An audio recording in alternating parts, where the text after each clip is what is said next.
சாய்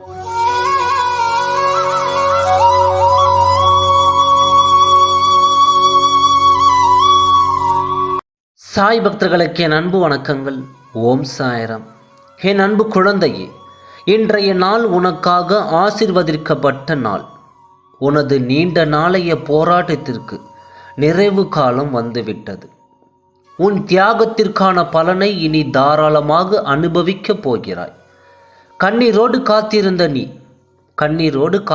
நீ இனி மனநிறைவை பெறப்போகிறாய். உனது பொறுமையும் நம்பிக்கையும் எனது திருமுன்னர் மதிக்கப்படுகிறது. நான் பலனோடு வருகிறேன். அதுவரை பத்திரமாக உன் மனதை பாதுகாத்து பக்குவப்படுத்திக்கொள். இதுவரை இருந்த பொறுமையும் நம்பிக்கையும் தொடர்ந்து கொண்டே இருக்கட்டும்.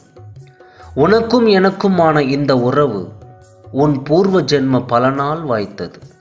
நீ செய்த தவறுகள் பாவங்கள் அனைத்தும் பூர்வ ஜென்ம புண்ணியத்தின் காரணமாக மன்னிக்கப்பட்டு உன்னை அதிலிருந்து விடுவித்து எனது பக்தனாக அடைந்திருக்கிறேன். உன் வாழ்வில் நீ நினைத்ததை அடைய வேண்டும் என்றால் முதலில் மனதை ஒருநிலைப்படுத்து. மனதில் அமைதி இல்லாமல் நீ எதை செய்தாலும் அது சிறப்படையாது.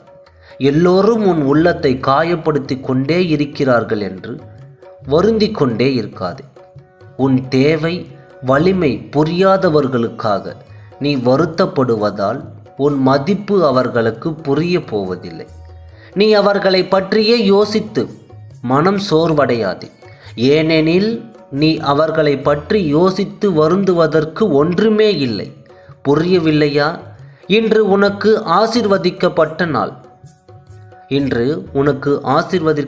நாள் என்று வாக்களித்தேன் அல்லவா? இன்று முதல் உன்னை வெறுத்தவர்கள், உன்னை ஒதுக்கியவர்கள், நீ வேண்டாம் என்று தவித்தவர்கள் என அனைவரையும் உன் வசமாக்க போகிறேன். உன் மேல் பாசம் வைத்தவர்கள் மட்டுமின்றி உன் மேல் பகமை காட்டுபவர்களையும் உன் வசமாக இழுக்கப் போகிறேன். என் மனம் புரியவில்லை என்று நீ ஏங்கியதை நான் அறிவேன். இனி உன் மனதை அவர்களுக்கு புரிய வைக்கப் போகிறேன். அனைவரும் உன்னை புரிந்து கொண்டு உன்னை தேடி வந்து உன் வசமாவார்கள். இனி நீயாக யாரையும் தேடிச் செல்லாதே. அனைவரும் உன்னை தேடி வரும்படி நான் செய்கிறேன். அதற்கான பணிகளை இன்று முதலே நான் துவங்கப் போகிறேன். நீ காயப்பட்டதும் கண்ணீர் வடித்ததும் போதும்.